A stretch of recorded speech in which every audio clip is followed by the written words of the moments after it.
Okay, this is going to be a fairly quick one. Um, so I'm not even going to go into a full stream. I just wanted to read through this. So a buddy of mine sent me this article, um, and I just kind of wanted to read over it real fast. It's not very long. That's it. It's not even an article. It's just a Reddit post. Um, but it asks some interesting questions and brings up some points that I'd like to address. So here we go. The question is, do you believe state and local governments are better for change than the federal government? And here I'm just going to read it, and I'll interject as necessary. I'm going to approach this from a cross-spectrum analysis, meaning play devil's advocate for both sides. Take the issue of Medicare for all. Suppose the left-wing branch of the Democrats had their way and passed it. But uh-oh, something bad happened to the economy and everyone blames the Democrats. So what happens next? Republicans take control and either undo it, or if the poly itself is somehow popular enough, they will intentionally underfund it and use the harrowing consequences as proof that single-payer healthcare must go. In such a scenario, wouldn't it have been better if individual states experimented with single-payer systems, and couldn't they have resisted the federal government's efforts to crack down on them? On the other side, look at gun rights. Imagine if Republicans passed a national stand your ground law. As before, something bad happens to the economy and the GOP is blamed for it. Democrats take control of Congress. They undo all these gun rights legislation and begin pushing measures which prohibit things like access to semi-automatic weapons on the federal level.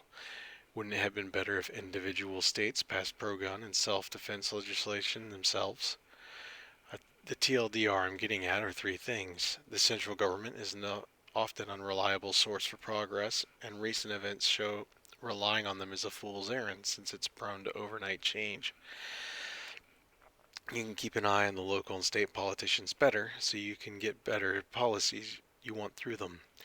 If the federal government does something stupid, you can flee to a state resisting said stupidity, as seen from 2017 to 20, where blue states nullified Trump's executive orders and policies. Do you agree or disagree? Or are you open to the idea of using a strong central government to achieve classical liberal aims? Now, this post is posted to r/classical liberals. Classical liberalism is a school of thought that basically is uh, liberalism with none of the socialism. uh, Essentially, that's basically what they claim. It's the idea of liberalism before it was co-opted by the far right.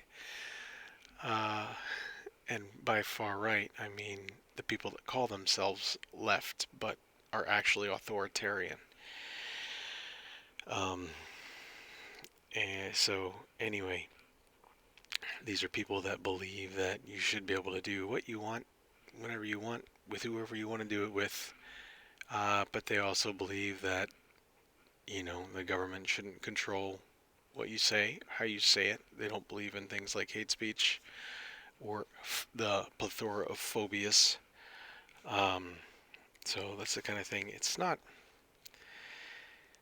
most libertarians would kind of, with caveats, squeeze themselves into classical liberalism. Um, but I'm not going to get into the intricacies of different political worldviews. The question here is whether or not uh, individual states are better for ruling the country. And this brings up an interesting question because the answer is an obvious yes. Um, if you take a look at the kind of people that are running the woke mob, um, and you compare them with the kind of people who voted for Trump, it's not just that they don't get along. Uh, their ideas are fundamentally incompatible. They cannot. I don't. Coexist is a bad word because they can coexist obviously, but They cannot share power. One of them has to be in control. There has to be a dominant worldview, because otherwise you'll just have self-conflicting laws and states, and everything's just going to be a giant mess. Like, the worldview of one is completely incompatible with the worldview of others. Now, you can have the worldview of one and peaceably live next to somebody who has the worldview of the other. But as far as politics go, somebody has to have the winning argument. Somebody has to be in control of government, because their ideas are mutually exclusive. You cannot have them both at the same time. So this brings up an interesting point, because right now it seems like everybody's doing everything they can to push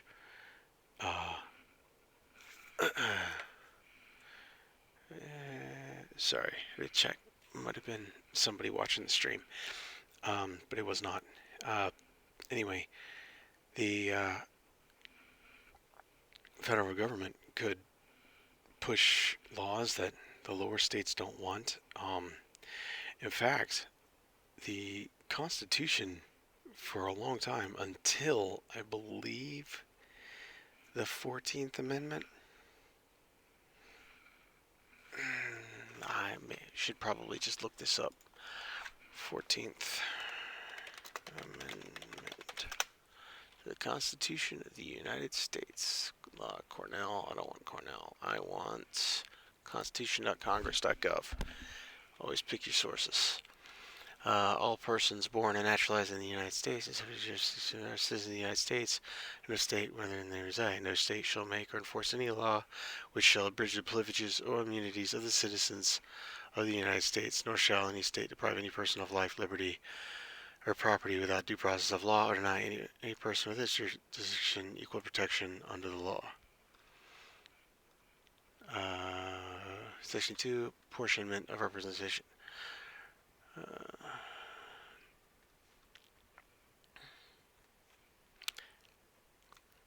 So, representatives shall be apportioned among the several states according to their respective numbers. Alright. No person shall be a senator of Congress. The validity of the public debt in the United States and authorized law.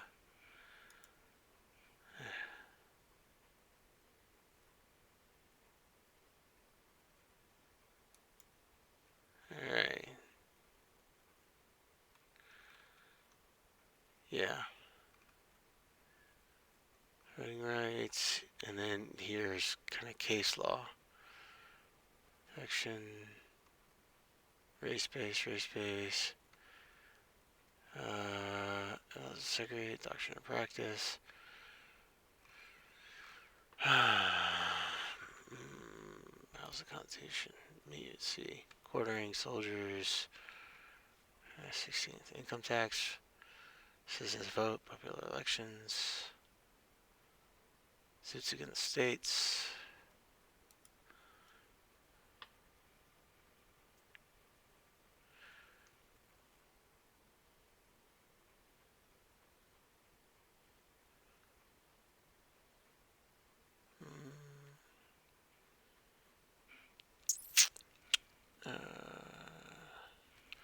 Yeah, okay. Popular,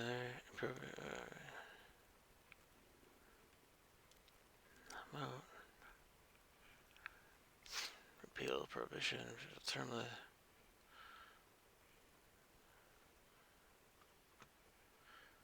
Okay, well, civil trial rights, civil unenumerated rights. Election of president, abolition of slavery. Alright, well, so none of those stated directly, so it's going to be buried in the case law. But you can see, if you actually read the 10th Amendment, the power is not delegated to the United States by the Constitution, nor prohibited by it to the states, are reserved to the states respectively and to the people. And then we can go to the 9th Amendment. The enumeration in the Constitution of certain rights shall not be construed or deny to disparage others retained by the people. Basically what this says, these two say is anything not expressly written here is still a right. Just because it's not listed in 1 through 8 doesn't mean it's not a right. So all the people out there saying that a right to privacy, especially conservatives, Ben Shapiro does this a lot, and he says things like, you know, your right to privacy, blah blah blah, isn't in the Constitution. Yes, it is. It's right here in the Ninth Amendment. Uh, so anyway, the point was that before, I think it was the 11th or the 14th, or there's some case law between the 11th, the 14th, and the 16th Amendments that basically said, there's case law that basically says that if it's in the Bill of Rights, the states have to adhere to it. That's how come uh, there's all these Supreme Court cases going up recently about the Second Amendment, where, the case says, okay, Second Amendment clearly says shall not be infringed, and yet you're infringing. And a long time ago, the case would have been, but the U.S. Constitution doesn't apply to us. Before these early amendments, these post Bill of Rights amendments were added, the states could easily just say, yeah, but that Constitution doesn't apply to us. We have our own Constitution, and it's true. Every state has their own Constitution. Um, and the Constitution of the United States is not really a law that applies to the people or to the states. It really only applies to the federal government, and it's only case law based on some of these early post uh, Bill of Rights amendments that, basically the Supreme Court said, look, based on these amendments, if the Bill of Rights applies to all of you as well. You can't infringe on these either. Um, so, yeah. Um, so for a long time, like, this gun control going to the Supreme Court it never even would have been picked up. That have been like, no, it's a state issue, keep it. Y'all deal with it the way you want. And now we're not doing that. Ever since this, everything is a constitutional issue, everything from abortion to gun control, and we're centralizing more and more power in the federal government, and we are, losing a lot of our individuality as states, and therefore every single experiment done is a nationwide experiment. If people want to try, you know, single payer healthcare, then it everybody wants it to be a national issue. Nobody wants other states left out, and that's what they say. And and maybe the voters, like the grassroots Democrats, will say, well, we don't want other people left out, or everybody deserves a right, deserves health care. Everybody has a right to health care and all that. Technically, maybe. Um, but just because you have a right to something doesn't mean somebody else has to provide it to you against their will, and that's essentially what mandating it is you're forcing other taxpayers to provide you something. I have a right to free speech, but and I have a right to free press, but nobody owes me a printing press. I have to go out and buy that shit myself. And that's how this shit works. I have a right to keep and bear arms, but nobody buys me a gun. I've got to go buy it myself. Um, so you have a right to healthcare. You got a right to all the healthcare you can possibly fucking want, but you don't have the right to demand other people pay for it for you. Um, that's just not how that works. The government doesn't pay for anything. You pay for that. You go to work, you pay your taxes, and you pay for that. And no one has the right to tell you that you have to spend your money on them. Um, that's just not in there. However, that is a power that is enumerated to the states and to the people. Therefore, if the state of California wants to create a single-payer healthcare system, They have every right to. It's a non-constitutional issue, or at least it was until this convoluted it. And, you know, arguably, uh, I hate to say this because I'm a big pro Second Amendment guy, uh, but I don't know that it's better that, you know, that the federal government is able to impose that on the individual states. The individual states have their own constitutions and their own constitutional processes. There are certain things that I think are so important that I don't think even the states should have a right to amend them, but man, that's a hard question. So anyway, back to the article. So that's the push and the pull of it right there. You got, you know, is it better, you know, that things that are, is it better that the states be able to balkanize essentially and live according to their own values? Well, it depends on what you mean by better, because there are certain things that I think are inalienable rights, and they're still inalienable rights. Just because the states don't recognize them doesn't mean they're not inalienable. They are still a right. It just means that the state is violating that right. It doesn't mean that the right doesn't exist, and that includes the right to freedom of speech. But there are people out there that don't think you have a right to freedom of speech, and they're perfectly willing to violate that right because they don't believe it exists. Because they think that they have a right to not be offended by things you say. Um, that is fundamentally incompatible with the idea that we have a right to the freedom of speech. Those two things cannot live together in equal power. They can't. One will win. You will either lose your fundamental right to free speech, or they will lose their perceived right to not be offended by things that you say. One of the two will happen. Uh, you can't have both. And so it's almost essential that we be able to separate peacefully and live among people who are like-minded, and to see how that works out. And the thing is, too, is having a large sample size of 50 means that, there's going to be California, Chicago, or Chicago's not a state, California, Illinois, uh, New York, Hawaii. Like, there's going to be a bunch of states that are going to try all these liberal, welfare uh, laws and the hate speech laws, and they're going to implement all this stuff.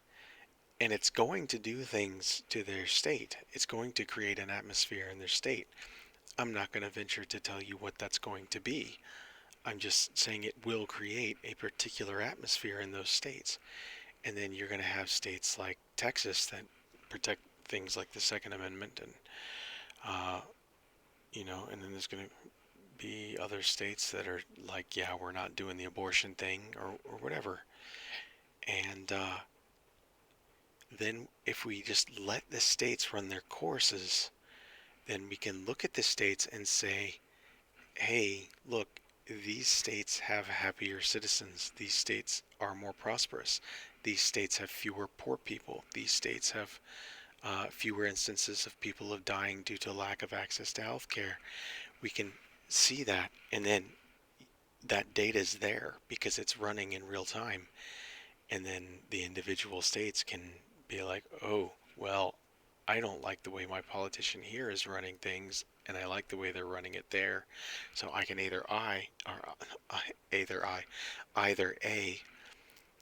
get up and move to the other state, or B, I can vote in a politician that thinks the way that state thinks here. And we can balance each other out, and we can use the data points from the individual states. We can't do that on the national stage if everybody's got to follow the same laws. And so I think it would be a harder existence for a lot of people, including myself, to say that, yeah, we should just scratch all that case law and stop imposing even the Bill of Rights on the states. Even though I think the Bill of Rights is essential to life and happiness, I think maybe we should let the states run their courses. And it's going to mean a hard life for a lot of people in some states. Um, and in what way it's hard is going to depend on the person and the state. So, but I think in the long run, it's going to be a better system. We'll have a mutual defense pact, essentially, is what the central government is. But the rest of it, let the states decide. Otherwise, it's like now we get a bunch of people in Congress that try to do one thing, and 4 years later, it's getting undermined by a different Congress, and it's like we don't really know how Obamacare would have turned out in the long run if it had been implemented fully to its intended design. And I'm saying that as somebody who did not like that bill. I thought it was awful. But in fairness, I don't know how it would have played out because the Republicans killed the only way it could have possibly paid for itself without repealing the rest of the law. And that's created nothing but problems for our healthcare system. It's made things, it was already, the Affordable Care Act already made healthcare way more expensive than it was. But anyway, um, so yeah, uh, it's getting, if you look at the polarization of left versus right, um, in politics nowadays, that's, that's primarily due to a deviation in fundamentally incompatible worldviews.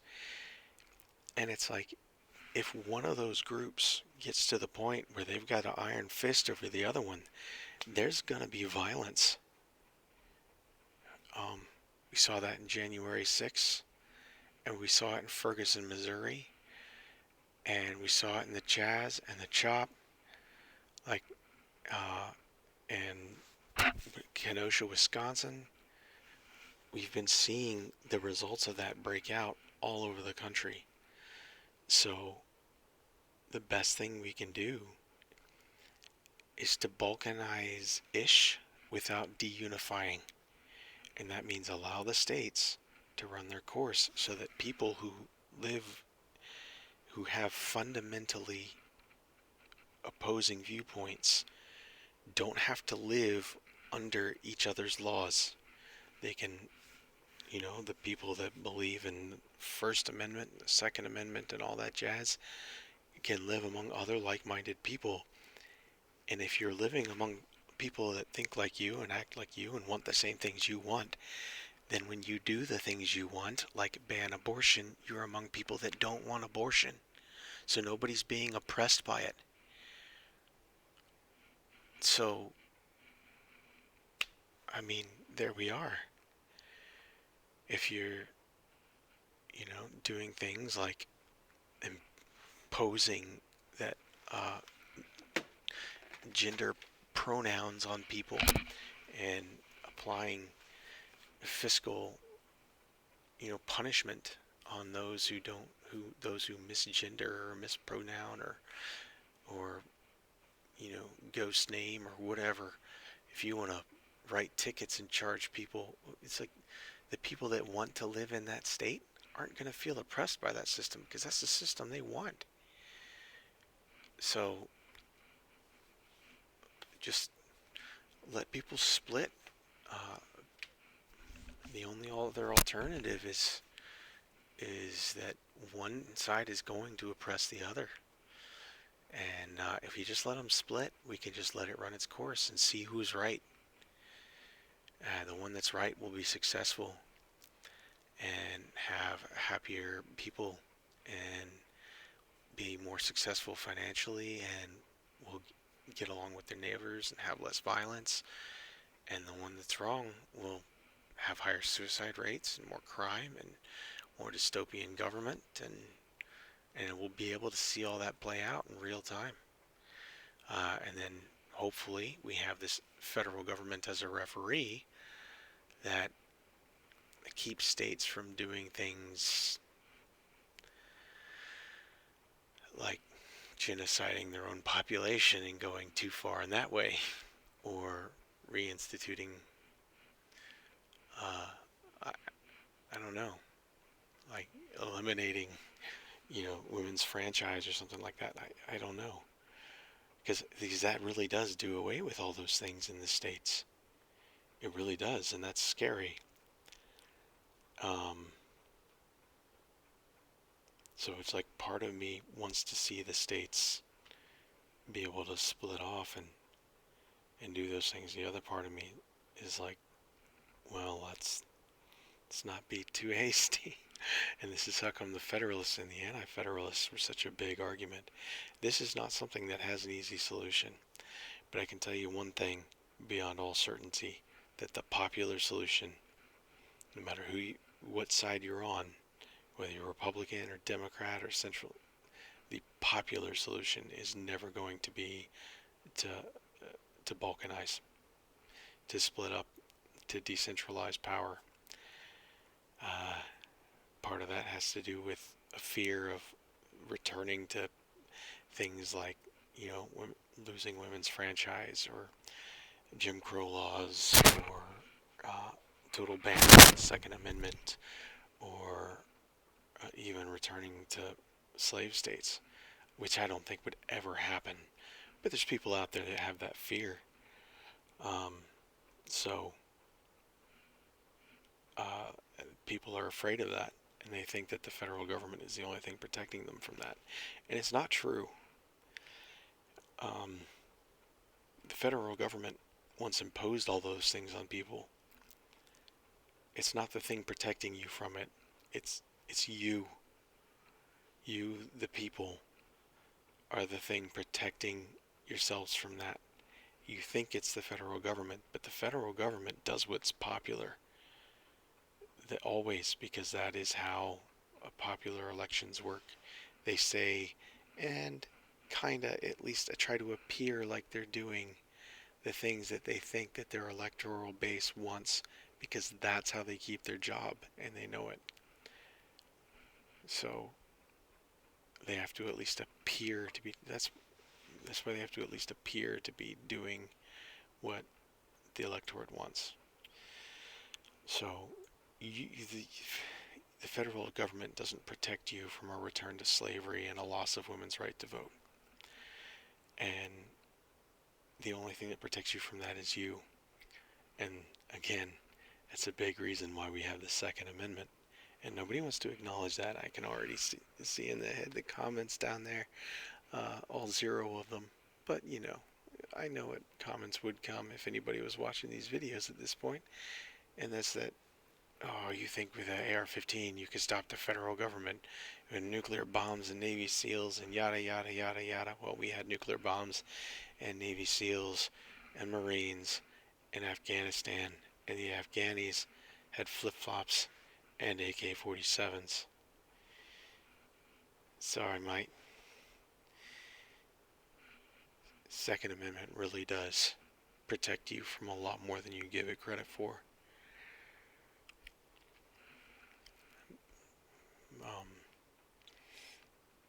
But yeah, balkanize is probably the right choice. It's the hard choice, and it's the scary choice, and it's going to be the choice that requires the most fighting for your freedoms.